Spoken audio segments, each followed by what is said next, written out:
Boa noite, amigos da TV Rio Branco. Vocês que estavam a assistir a mais uma edição do Roda Viva, o melhor e maior programa de debate da TV brasileira, na Rede Cultura, estão convidados a continuarem conosco, agora prestigiando o que é nosso, porque nós estamos começando mais uma edição do Tribuna Livre nesta segunda-feira. Vamos receber nesta noite o diretor-presidente do Regime Prov de Previdência Social de Rio Branco, RBPrev, o doutor Oswaldo Santiago. Claro, formado em Direito, pós-graduado em Direito Previdenciário. Vamos saber dele como o RBPrev é um dos pouquíssimos no país a ter superávit. Comparado, então, com o Acre Previdência, então, nem se fala. O Acre Previdência está praticamente falido. E por que o RBPrev é superavitário? Como sempre, compondo aqui a nossa bancada, Osmir Lima e Narciso Mendes. Nós vamos ao intervalo comercial e você está convidado a continuar conosco, porque o programa está apenas começando. Até já.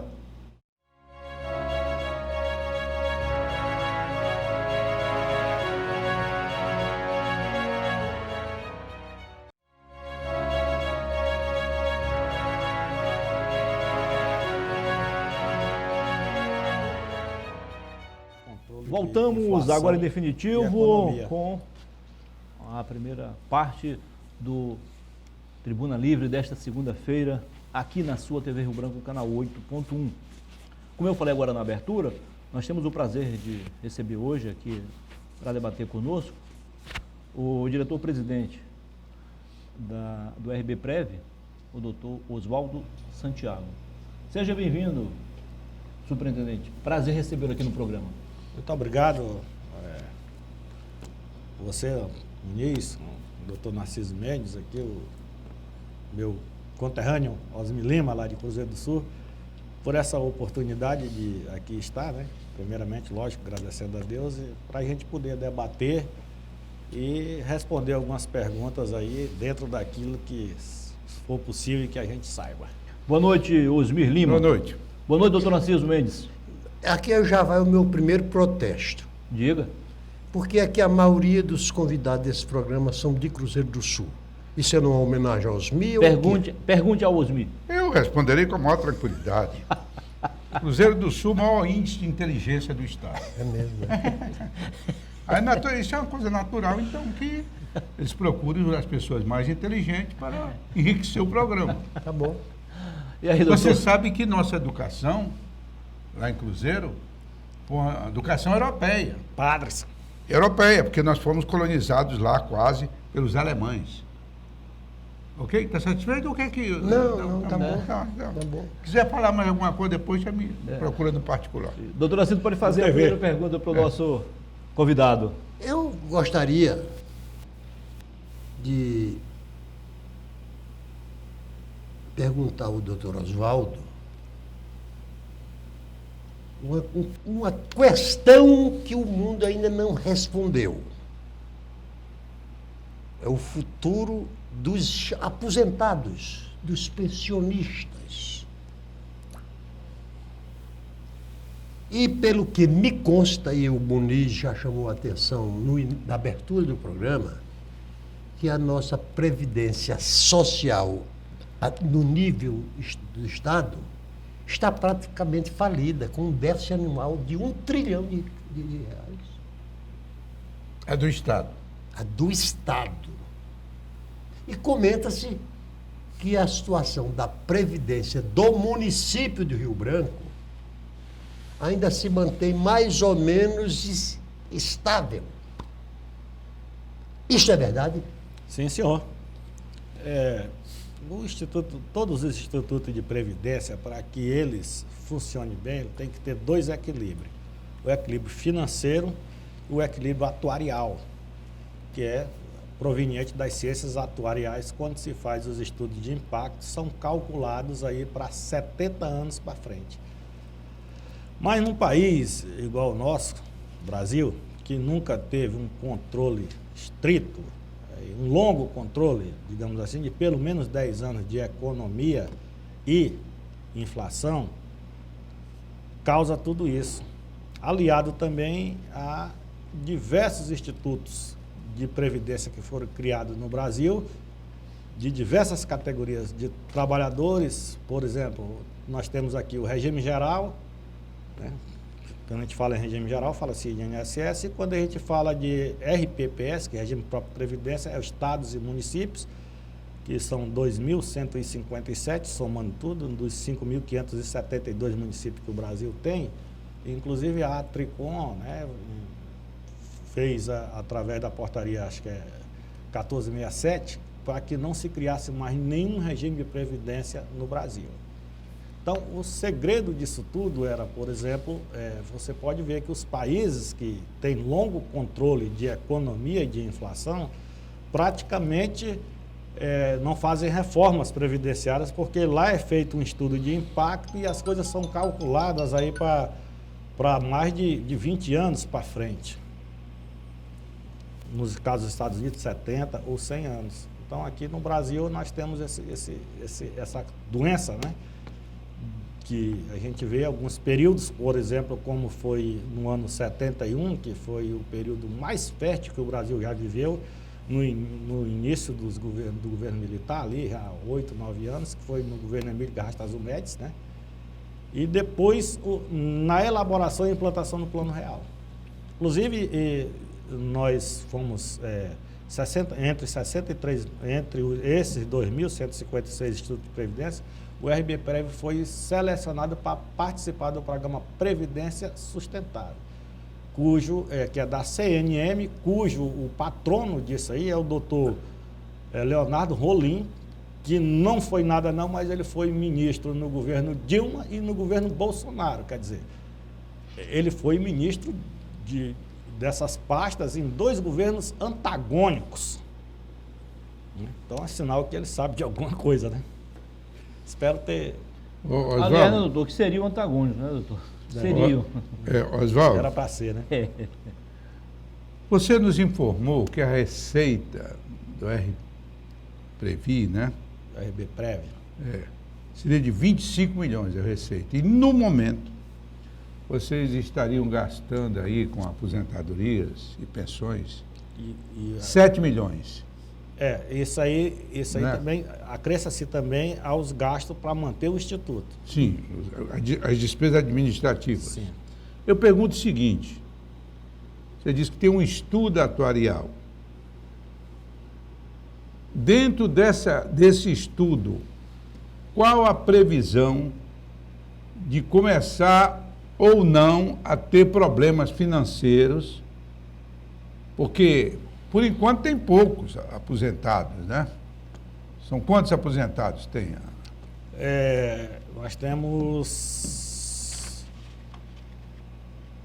São 1.266 beneficiários, sendo que são 1.065 aposentados e 201 pensionistas. Pois é, a tendência natural, como aconteceu com o Estado, é aumentar esse número de aposentados. Aposentar e muito. Nesse estudo que foi feito, você disse que para 70 anos próximos, quando é que há uma previsão de poder criar algum tipo de problema igual, não estou dizendo que vai acontecer, igual o que está acontecendo no Estado? Olha, essa sua pergunta aí, ela tem resposta sim. Se o Instituto de Previdência continuasse do jeito que está hoje, a gente ia começar a ter um abalo sísmico aí, mais ou menos no ano de 46. Agora, há providências que nós estamos tomando, como, por exemplo, a partir do momento que os governos partem para terceirizados e partem para concursos simplificados, todos esses contribuintes estão contribuindo para onde? INSS. Os cargos de comissão também. Os cargos e comissões e tudo. Então, esse ano, por exemplo, ano passado, nós começamos, através do nosso prefeito, que foi quem me nomeou, Sebastião Rodrigues Bocalon, e levamos a ele o projeto para fazermos os concursos públicos, que ainda não são todos, que são necessários, mas nós já fizemos uma parte e esse ano já lançamos um edital Entre tudo, dos 5.569 servidores que a prefeitura tem, nós vamos aglomerar agora com o concurso vindouro e com o que nós já fizemos, mais 1.500 servidores. E eles são obrigados Todos são obrigados a contribuir. contribuir. Inclusive, eu trabalhei duro, eu fui um dos que participei da criação da Previdência Complementar do município de Rio Branco.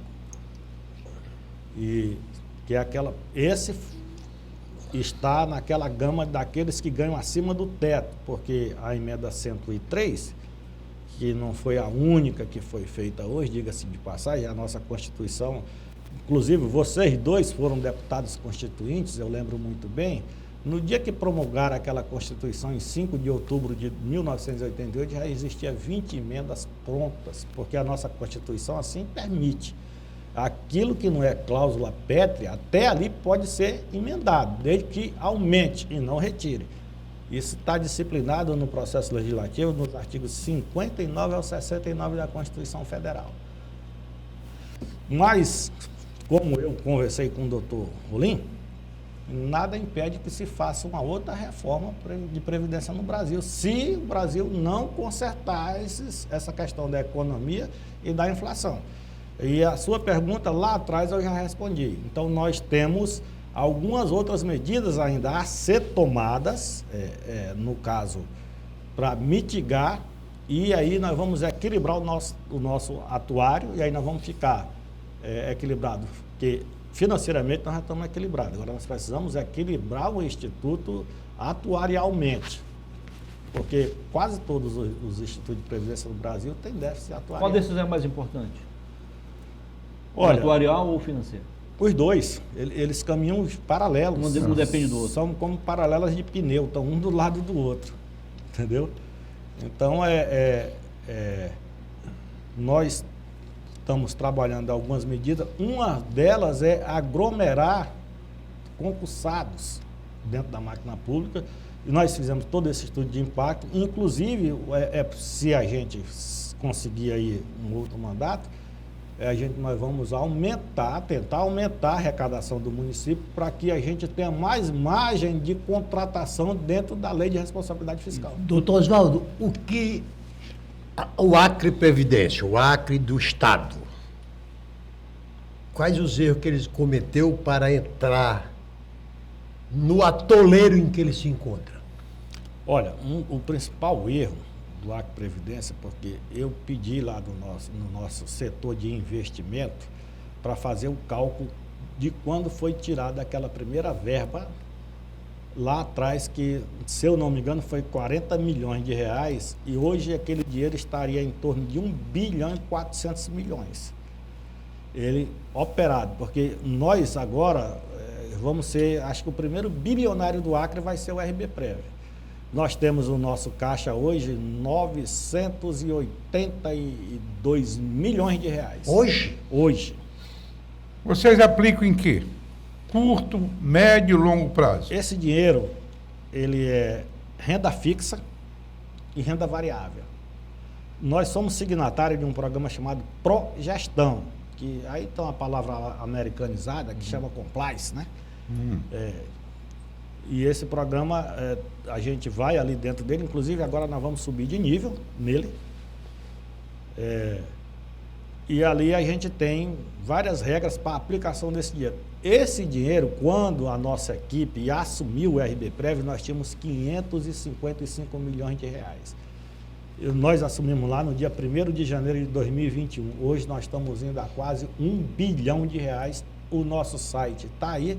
Nós temos dentro do nosso site chamado RBPrev em números, que está sendo estudado pela Secretaria de Previdência para ser aplicado isso no Brasil inteiro. Nosso sistema de prestação de contas já foi copiado por 70 municípios, inclusive o último agora foi Vila Velha, no Espírito Santo. Cresceu quase 100% em pouco mais de 3 anos. Foi. Inclusive, eu recebi até uma ligação de um senhor de uma cidade por nome Pereira, na Colômbia, perguntando como é que a gente estava fazendo aqui e tal. O Acre Previdência, seu Narciso, certamente que se não tivesse retirado aquela monta naquele momento, hoje teria um comitê de investimento, teria esse lastro, né? E todas essas, ele estaria numa melhor situação, porque ele teria como ter feito o fluxo de caixa.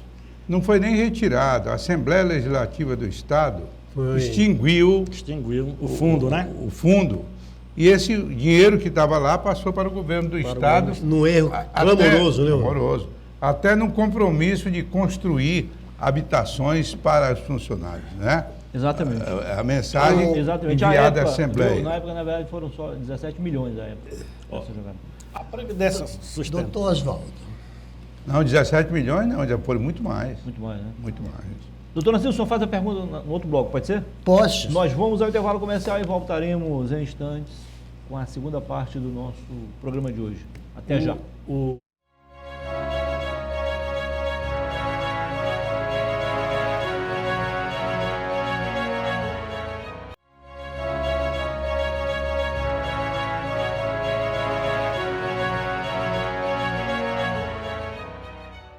Ok, estamos de volta com a segunda parte do Tribuna Livre desta segunda-feira.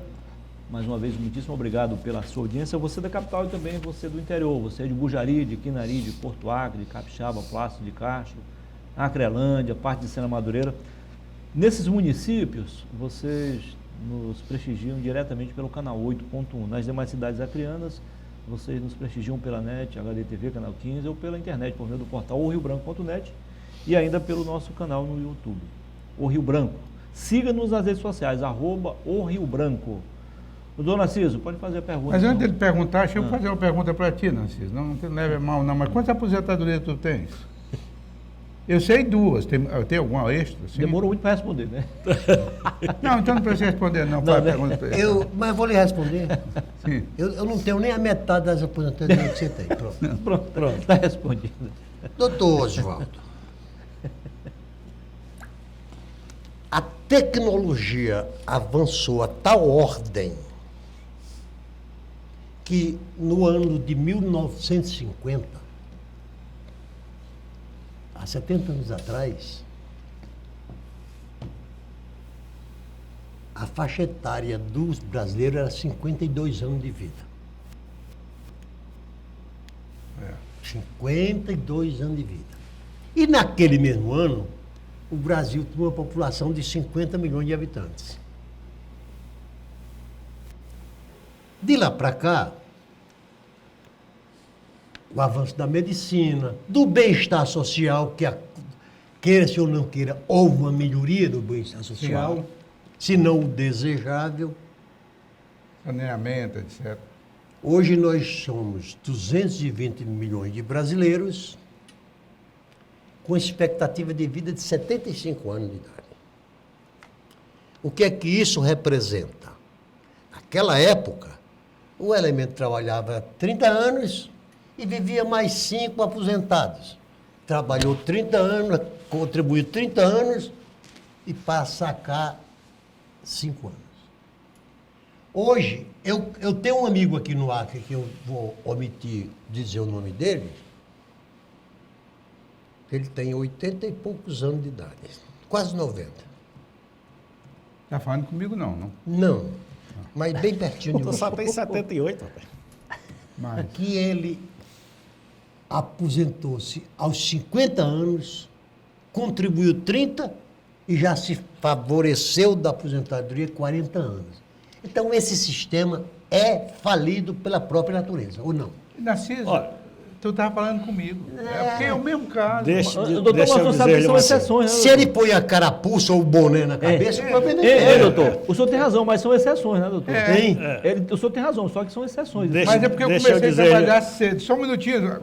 Era 5 Eu horas da aposentei-me manhã. com 50 anos, um absurdo, Narciso. Eu concordo Trabalhou contigo. demais. Então, pronto. Era É um padeiro, começou a absurdo, trabalhar 50 4 horas anos da sem manhã. estar aposentado. E o pior, doutor Oswaldo, na França, um dos países que a gente podia dizer do primeiro mundo, as grandes revoluções da França é quando se pretende aumentar a idade de 1 ano dos aposentados.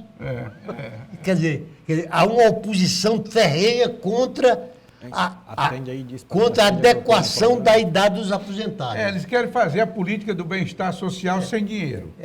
Não.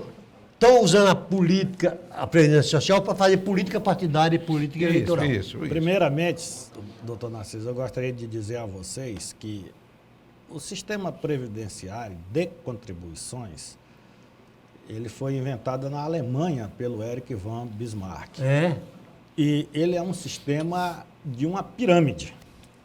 Você contribui, vai entrando um e vai contribuindo. É uma grande pirâmide financeira, só que legalizada, né? Então, depende da entrada de mais pessoas dentro do sistema para torná-lo sustentável. Qual é a magia que a gente tem aqui? Perceba que nós temos 5.568 servidores, com uma entrada de mais 1.500, vamos a quase 7.000 para 1.300 aposentados. Ainda dá. Nós estamos, então, a 5 por 1. A grande luta é manter isso aí e você ter o lastro, não brincar no mercado financeiro com esse dinheiro, né? E aí, por exemplo, nesses 3 anos, nós conseguimos praticamente dobrar o nosso capital no mercado financeiro, né? Que é o lastro que o Instituto tem. Para que esse lastro? Se fechasse o Instituto, a gente teria que ter o dinheiro para pagar. Por isso que a atuária é importante. Você pagar os beneficiários até o último dia de vida dos seus até dependentes, que quem poderia herdar o benefício. Aproveitando, doutor, abrindo um parênteses aqui, isso foi motivo de debate já, discussão em debate, e eu poder ver de ofício ser, mas o senhor é especialista. Em rápidas palavras, explique para a gente o que é, de fato, equilíbrio atuarial, de forma bem simples, para que todos possam compreender. Certo. O equilíbrio atuarial é justamente isso que eu estou lhe falando, é você ter condição de pagar o dinheiro, você ter o seu dinheiro guardado como se fosse, fechou o Instituto, então tem esses 1.266 beneficiários, e esse dinheiro, a atuária calcula com os pensionistas, aquele que poderá ter direito àquela pensão, até o último dia de vida dessa pessoa, ele ter esse dinheiro. Olha, isso é tão importante, veja bem, todos aqui nessa mesa conhecem Antônio Delfim Neto, que foi ministro da Fazenda no governo Emílio Garrastazu Médici, e foi o homem que fundou o Fundo Rural. E nosso colega na Constituinte. E colega de Constituinte. Ele fundou o Fundo Rural sem cunho pecuniário. E hoje, o artigo 194 da Constituição proíbe criar-se benefício no Brasil, qualquer que seja ele, sem que tenha contribuição financeira. Qual foi o problema disso? O problema é que isso foi feito em 71, e vamos dizer que lá em 71 tinha 10 mil trabalhadores rurais recebendo. Hoje, vamos dizer que tem 1 milhão, porque o sistema é muito parecido com o Bolsa Família. O Bolsa Família ele nunca diminui, porque ele não tira ninguém da miséria, ele só aumenta, cada dia mais aumenta. E da onde é que tem que vir o dinheiro? Agora, o trabalhador rural é legítimo merecedor de um benefício, inclusive de uma aposentadoria especial com 15 anos de trabalho, porque hoje 70% dos nossos fundos de commodities são produzidos pelo trabalhador rural, nosso fundo graneleiro, que é o pequeno produtor. Então, a aposentadoria merecidíssima, mas Oswaldo, como não foi feito o estudo de impacto, que deveria ter sido feito... Vocês devem ser orientados na aplicação desse recurso. Você me colocou aí Sim. que tem uma empresa... Porque eu vou dar um exemplo do nosso plano de aposentadoria complementar do Banco do Brasil, a chamada Previ. Previ, né? É. Apesar da economia ter sido um pouco mais favorável nesse primeiro trimestre deste ano, o plano teve resultado negativo nos meses de abril e maio. Do ano passado? Não, deste ano. Abril e maio. Não, do ano passado, Sim. desculpa. Agora, influenciado sobre... Por que tão influenciado assim, essa queda? A queda nas ações da Vale. Porque é preciso entender bem que esse negócio, quando o governo quer interferir na Vale, na Petrobras, não sei o que tem mais lá, que tem muita iniciativa privada com a aplicação, não é do governo. A Petrobras não pertence ao governo, tem 36% só. Né? A Vale hoje é privada, não tem por que estar se metendo. À medida que o governo se envolve, acaba criando prejuízo. E o prejuízo vai para o acionista, que é minoritário, que é, no caso da Previ, uma aplicação forte, é o principal acionista né? Mas ainda bem que eles conseguiram, em junho do ano passado, reverter esse déficit acumulado em maio em 3 bilhões de reais. Porque lá vocês falam em bilhões, né? E o plano encerrou o semestre do ano passado com um superávit estimado em 3 bilhões e 120 milhões, com a rentabilidade aí de 4,5% ao ano, que é bom. Então, eu estou dizendo isso, contando isso do nosso plano, porque esse acompanhamento, e você já falou aí, de aplicações, ele é importante. Importantíssimo até, e vai até no superlativo. É, importantíssimo, eu concordo. O do Estado, no passado, não era aplicado. O Banac é que se beneficiava aplicando o dinheiro e ficava depositado. Essa foi uma das falhas, né? Uma das. Ô, doutor Oswaldo, eu concluí das suas palavras o seguinte: você hoje é o diretor do RBPrev, né? Diretor-presidente. O RBPrev dispõe de um determinado fundo de recurso. Esse fundo, você escolhe onde aplicá-lo? Você é também um especulador financeiro ou você é obrigado a recolher um determinado agente financeiro? Nós temos um contrato da prefeitura. O RBPrev é uma parte dessa engrenagem, um dos CNPJs que compõem o CNPJ. O RBPrev não é uma instituição da prefeitura, não? Olha, o RBPrev é uma autarquia, certo? Então, como tem independência. A gente tem uma certa dependência, mas nós temos um alinhamento político e ideológico com quem vinculação, nos né? nomeou, logicamente, né? Isso é um cargo político, está lá nos artigos 84, 85 e 86 da Constituição, livre nomeação e exoneração. Nós temos um contrato com o Banco do Brasil. 90% desse dinheiro está com o Banco do Brasil, que é a instituição, hoje o Banco do Brasil é uma das maiores instituições bancárias do mundo, se eu não me engano, a quinta. Uma instituição aí bicentenária de 240 anos, né? E sólida. Sólida. E é quem gere. E a gente escolhe os fundos que a gente vai aplicar esse dinheiro. Aí tem outras signatárias menores do Banco do Brasil que a gente tem alguma coisa e também tem um pequeno percentual aonde o Progestão nos garante que é aplicado fora do Brasil. Então, assim, a gente tirou o contrato da Caixa Econômica quando a gente saiu. Na época, nós retiramos aí todo aquele dinheiro lá e fomos para o Banco do Brasil, onde, graças a Deus, nós somos muito bem atendidos, bem tratados. E o que eu conheço dos empresários é patrimônio material, né, e não financeiro. Então, mas como a nossa lei de criação e a nossa lei do Progestão e a Secretaria de Previdência bitola muito as coisas da gente, o que a gente tem que ter? A gente tem que ter dinheiro. Aí você poderia perguntar, rapaz, vocês não poderiam fundar um banco para emprestar dinheiro para os próprios servidores da prefeitura? A legislação já permite. Permite? Permite já um percentual desse daí para aplicar. A legislação agora já está permitindo algumas coisas também no mercado imobiliário. Inclusive, nós estamos com um prédio aí, num valor de fechado, vai sair talvez por 15.750.000 reais.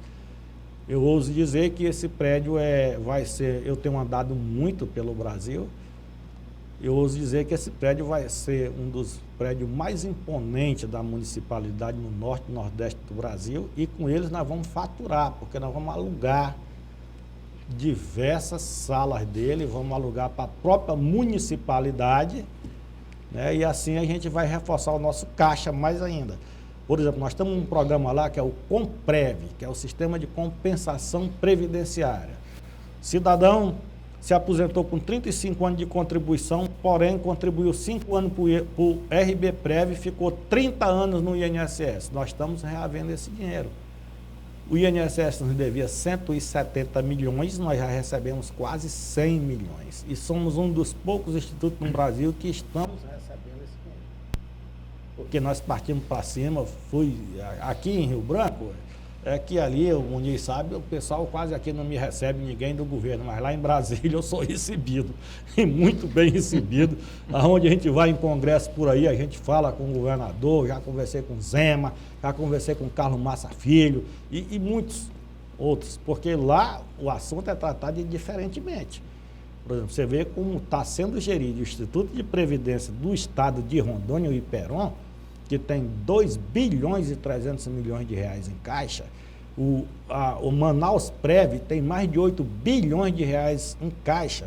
Os institutos de previdência no Brasil, juntando um Tiquinho, meu Tiquinho Soares, do nosso Botafogo, Tiquinho daqui, um Tiquinho dali, dá quase 300 bilhões de reais. É por isso que a CNM está querendo fazer esse projeto de previdência sustentável, que aí a gente ia aplicar esse dinheiro nos fundos que o Banco do Brasil ia tirar, ia criar, para que os municípios pedissem emprestados, né? E aí a gente não está emprestando dinheiro, vamos supor aqui, para a Prefeitura de Rio Branco. É o banco do nosso dinheiro está no Banco do Brasil. Quem vai dar conta dele, vamos supor, é o Banco do Brasil. O Banco Agora, do Brasil esse plano do Banco do Brasil que vocês usam para aplicar o dinheiro, a rentabilidade dele é boa? É boa. Se o senhor ter uma ideia, nós chegamos a ter 20 milhões de reais na reserva técnica para construir o nosso prédio. Teve mês que nós faturamos 250 mil reais. E assim nós... Agora, só um minutinho, aproveitando, construir esse prédio, vocês já examinaram com muito cuidado também a rentabilidade dele no curto, médio e longo prazo? Isso tem um nome, chama estudo de impacto. É justamente o que a ciência atuarial prevê. Nós estamos investindo 16 milhões, uma conta fechada, ou 20, que seja o que for, mas quando a gente terminar a construção do prédio, o prédio não vale mais 20 milhões, ele vai valer já 25, 30. Sim, entendeu? O mercado imobiliário. O mercado imobiliário. E fora o que nós vamos buscar com, por exemplo, a PGM do município, a Procuradoria Geral do município, já nos alugou 2 pisos desse prédio, que vai contar com 5 pisos. Esse prédio vai ser autossustentável, vai ter captação da água da chuva, tratamento para nós reutilizarmos, um bom auditório para a gente fazer os treinamentos. Esse prédio que está em construção daqui, Exatamente. que vai para a universidade? Aquele lá. Nós vamos ao intervalo comercial e na volta mostraremos como está então essa construção, já em fase de conclusão, né, doutor? É. E você que está conosco, claro, vai continuar com a gente. Nós, Até já. doutor.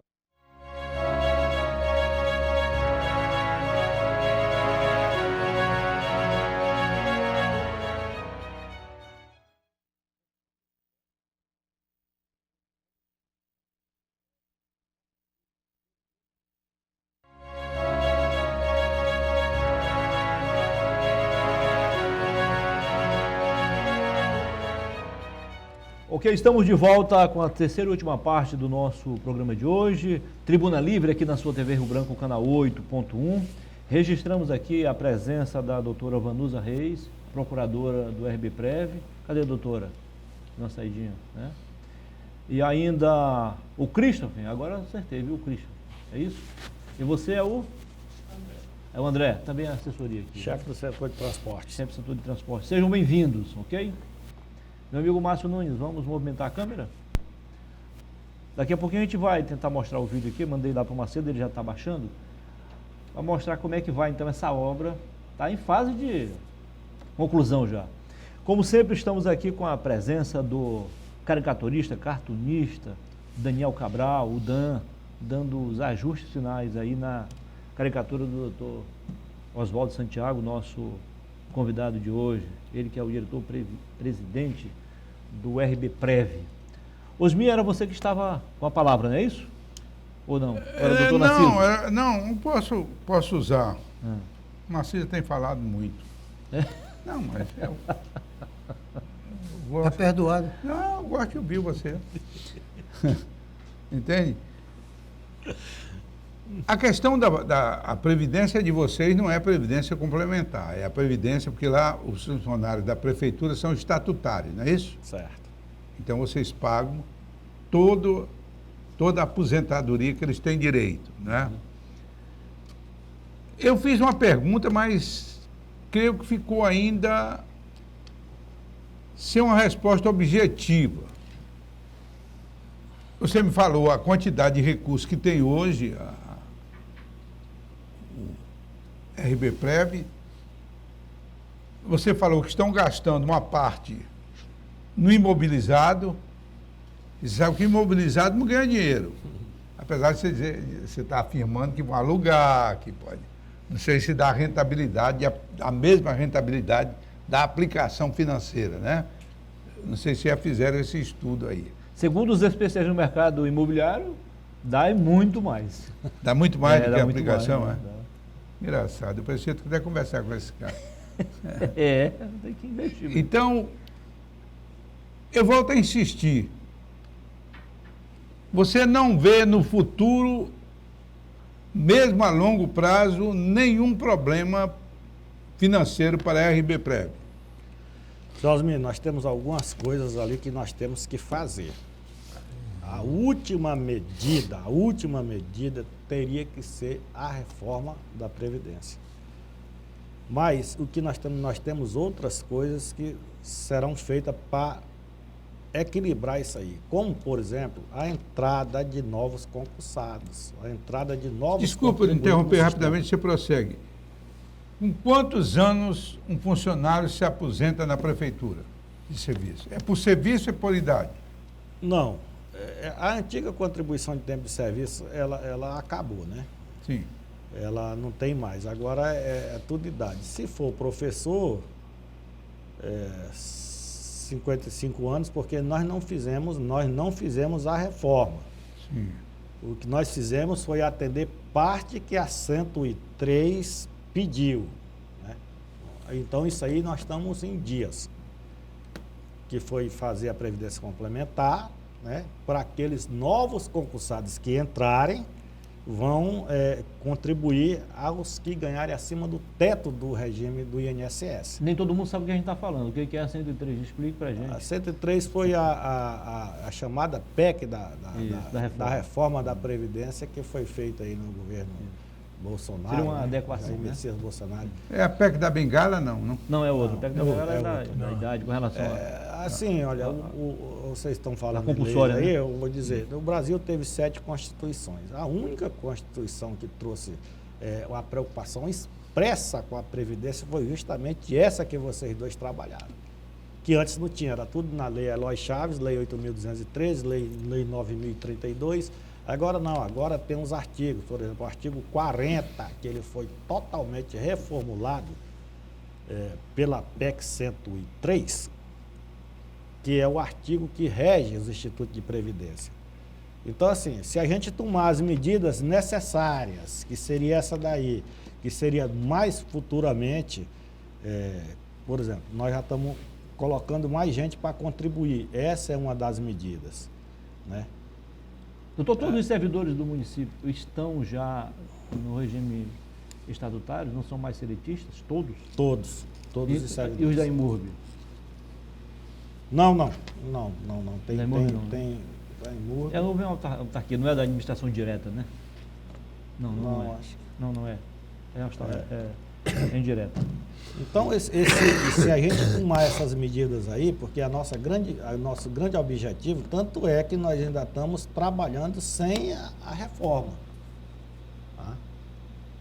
E nossa medida aqui é não penalizar o servidor, é encontrar o equilíbrio financeiro e atuarial sem que custe, como meu pai dizia, né, tirar o couro das costas do servidor com a faca cega, né?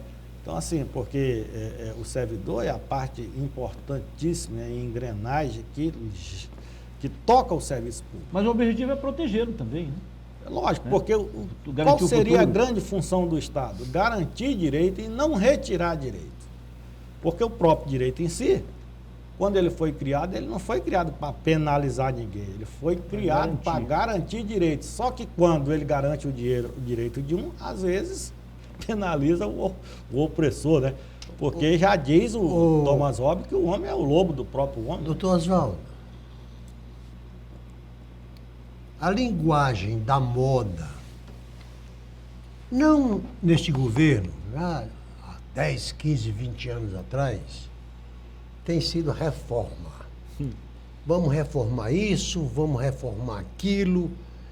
E de reforma em reforma, os nossos sistemas têm piorado, Osmi. Você vê as reformas que têm sido feitas na nossa legislação eleitoral. Uma vergonha. Chegou a um ponto de que a semana passada terminou um prazo onde a Justiça Eleitoral permite que o deputado que é eleito pela legenda e não com os votos que ele obteve, possa mudar de partido levando consigo o mandato. Mas eu quero trazer aqui um exemplo. Nos Estados Unidos, a atual Constituição americana já perdura há quase 300 anos. Tem 27 emendas, né? 7 artigos e 27 emendas. Essa Constituição que nós aprovamos e que temos que respeitá-la E não rasgá-la. e não rasgá-la, foi bastante imperfeita. Daí, as 120 reformas que já foram feitas, PECs, e sempre resulta em algo ainda pior. Você vê que agora é a reforma tributária, a reforma da Previdência, a reforma disso. Eu pergunto, hoje, já que o objetivo desse programa de hoje aqui é orientar o eleitor ou o habitante ou o pretendente a ser funcionário da Prefeitura do Estado do Acre, a gente pode confiar na Previdência do Municipal de Rio Branco, se a Previdência em si, o Ministério da Previdência Social, hoje terminará este ano com um déficit de R$1 trilhão. Olha, primeiro que uma coisa que eu vou lhe dizer assim, ó, a Tricom, que é a Associação do Tribunal de Contas e com os fazendários, eles não dizem isso. Eles dizem sim que esse é um sistema superavitário que dá lucro em mais de 80 bilhões por ano. O que ocorre é que o sistema do INSS, por exemplo, que é a mãe, ele é tripartite. Enquanto que lá no RBPrev, todas as nossas contribuições para manter o nosso instituto e pagar benefícios, o sistema como é que o governo faz para gerar dinheiro? Taxas, tributos, emolumentos e impostos, não é? Quando a coisa está feia, vende título da dívida pública. Agora eu vou lhe responder aí. Por quê? Lá o sistema é tripartite. Da onde é que sai o dinheiro para pagar o benefício de assistência social ao idoso, espécie 87 e 88? É do Fundo Social. Da onde? Do INSS. O sistema do INSS não é para pagar só benefício. Ele banca Seguridade Social, ele banca o Vale Gás, o Bolsa Família, uma ruma de coisa que tem aí. Então, assim, o governo, vocês foram deputados constituintes, vocês sabem, o governo tem um orçamento e, a partir do momento que na Carta de 88 foi colocado lá que o governo brasileiro ia amparar os idosos, ia amparar a pessoa que não pode trabalhar por doença ou qualquer uma outra invalidez. O camarada vai no final do mês e bota o cartão dele lá. No caixa eletrônico o dinheiro tem que sair. Agora, lá em Cruzeiro do Sul, a minha mãe dizia até uma palavra feia, de onde sai o dinheiro? Se eu pudesse falar, né, o que ela dizia. E há outros lá subsídios também, né? da bunda Além do disso, boi. né, doutor? Não, tem que ter uma fonte de pagamento e de custeio. Então, por isso que o estudo de impacto em todas as coisas é muito importante. Perceba bem, um grande supermercado aqui da cidade está se expandindo, já está no rumo de Rondônia, mas ele vai lá, ele faz um estudo de impacto, se ele pode levar a empresa dele ou não. Aqui hoje nós temos uma PEC no Brasil que chama-se a PEC do Pacto Federativo, que não há homem nenhum que bote isso para frente. Nós temos 35% dos nossos municípios deficitários. Então o Brasil tem um corpo de 100% com 35% paralisado. Mas, até que em Oswaldo, 2006 não criaram mais município. Então, quando cria um município, o governo, o Estado tem que estar lá. Aí vem o servidor público, vem tudo. Mas, então, de Oswaldo, onde é que vem o dinheiro? É por isso que as contas do INSS é difícil de fechar. É porque eles falam e tem mais. O INSS também ainda tem muitas pessoas que contribuem, morrem, não vão atrás dos seus direitos. Tem pessoas que param de contribuir, perdem a qualidade de segurado. Então o sistema não é deficitário. É não. É mal mas, gerido. Oswaldo, É mal gerido. Nós temos que levar em consideração também que isso aqui é um país abacalhado. Extremamente abacalhado. Narciso, o poder legislativo transformou-se no executivo.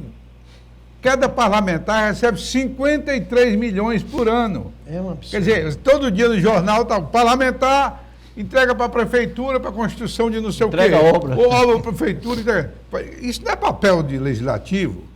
O judiciário legislando. Né? Legislando. Acrescente que essa degeneração não existia no nosso tempo. Não existia. E nem foi por culpa de Constituição. Não foi por culpa da Constituição. Foi por causa do lobby parlamentar. Por exemplo, não existia essa questão. Além dos 53 milhões, criaram um fundo eleitoral, que é outra vergonha.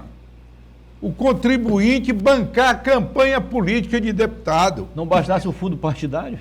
Ainda tem um fundo partidário, que banca os partidos, e o fundo eleitoral Banca os candidatos. banca a campanha. Agora, Essa é a lei 9.504. a lei das renovação Que muda cada disso, ano. em E a cima lei disso, 9.086, que é dos partidos políticos, 9.096, que é a lei dos partidos em políticos. virtude disso, a renovação ela fica difícil, você renovar até as casas congressuais. Por quê? Porque quem tem 53 milhões para distribuir entre os prefeitos por ano, ainda tem um fundo partidário que dá quase 2 milhões ou mais para cada candidato, principalmente com mandato. Né? Isso são jabuticabas que só o Brasil, na sua avacalhação permanente, consegue ter. Deixa eu só acrescer um pouquinho no que você está dizendo. Muita satisfação. Hoje, os nossos 22 prefeitos Do Acre. já estão comprometidos com os parlamentares que dedicaram todas as suas emendas para o seu município. Olha, É a maior compra de votos generalizado da história do Brasil está acontecendo agora com as emendas parlamentares. doutor Narciso, eu costumo dizer que o Brasil, nunca houve no Brasil crise financeira, nem econômica. O que o Brasil tem é uma violentíssima crise política e administrativa. Moral. Aí vem que entra a ética, entra a moral, a indecência, porque nós temos, como dizia Kelsen, né, há leis que são leis que não é ilegal, mas não são morais. O próprio Paulo dizia, nem tudo me convém, o apóstolo Paulo, fazer. Pode ser legal, mas pode ser imoral. Eu vou dar, permite, Narciso, é bem rápido. E fora a casa dividida, que está lá em Isaías, que foi o grande discurso. Tudo bem, deixando um pouco a Bíblia de lado, eu vou dar um exemplo simples. Hoje, quando eu vinha para cá, para a gravação do programa, eu só vira carro de polícia, carro de não sei o quê, carro oficial, tudo. Acho que está chegando um monte de autoridade aí. Né? É o 20º encontro de governadores da Amazônia. Eu fui uma vez, Oswaldo, representando o Parlamento Brasileiro para uma reunião em Genebra, na OIT, Organização Internacional do Trabalho, em Genebra. Eram 3 deputados. Naquele paizinho desfranzinho. Suíça, país terceiro mundo. Queijo. Né? Queijo bom. Aí, resultado, De manhã cedo, estavam lá os senadores, deputados, ministros do Superior Tribunal de Trabalho, né, esse negócio todinho. Quem chegou lá? Um funcionário do consulado, ou da embaixada, que lá tem embaixada. Eu vi que chegou até de bicicleta, né? Não, ele chegou e deu um tiquezinho para cada um participante. Aí disse, já tinha terminado o café, ele disse, eu vou ensinar vocês a pegarem o ônibus para ir até onde? Tá O vendo? ônibus comum. Aí nos levou, e de 5 horas eu estarei aqui nesse ponto, quando nós chegamos lá, para ensinar vocês a voltarem ao hotel. Agora, a partir de amanhã, vocês comprem um tiquezinho de ônibus. Se virem.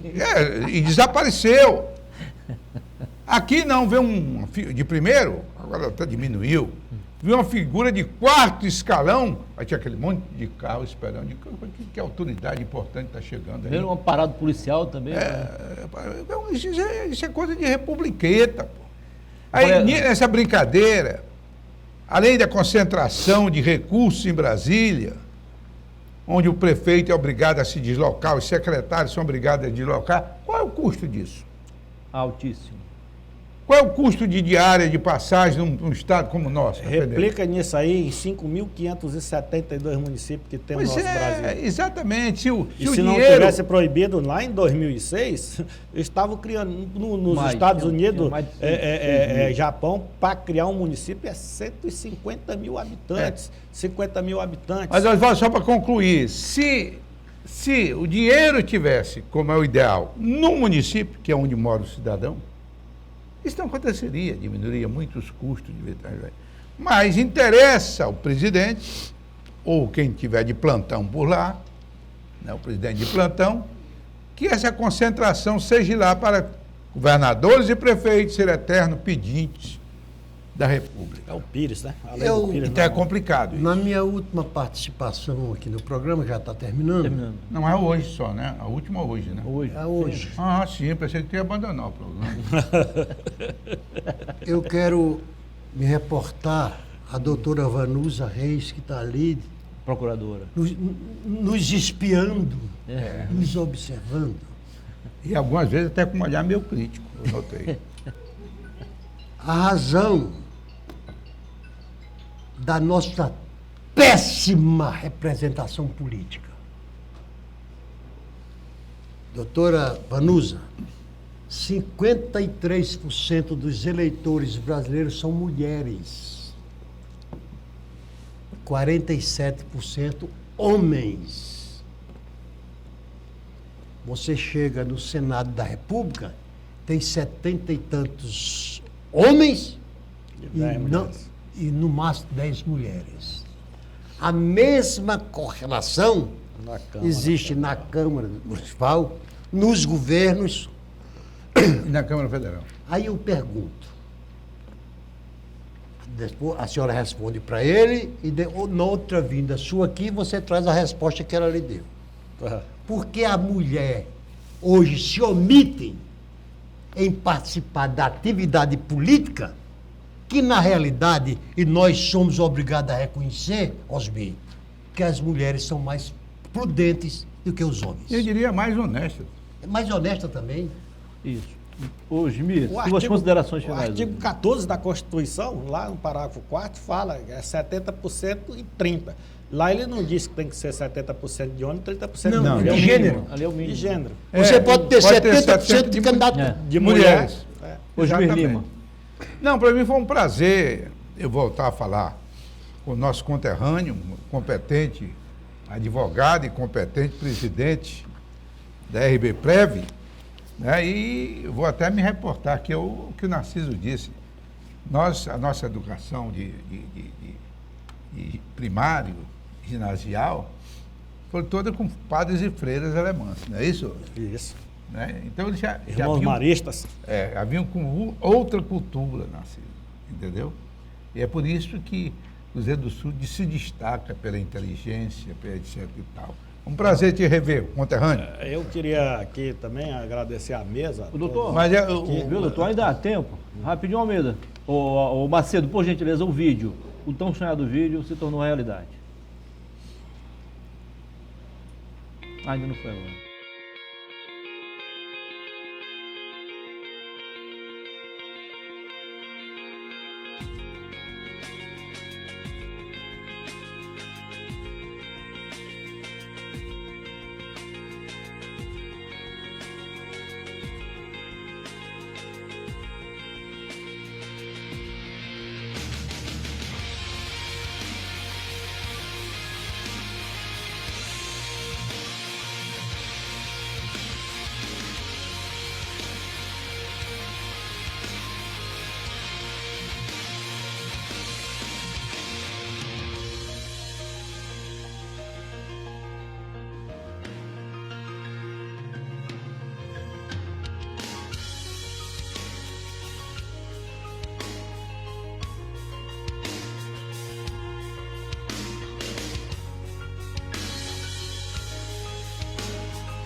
ventilado para ir para o Acre Previdência, mas não deu certo.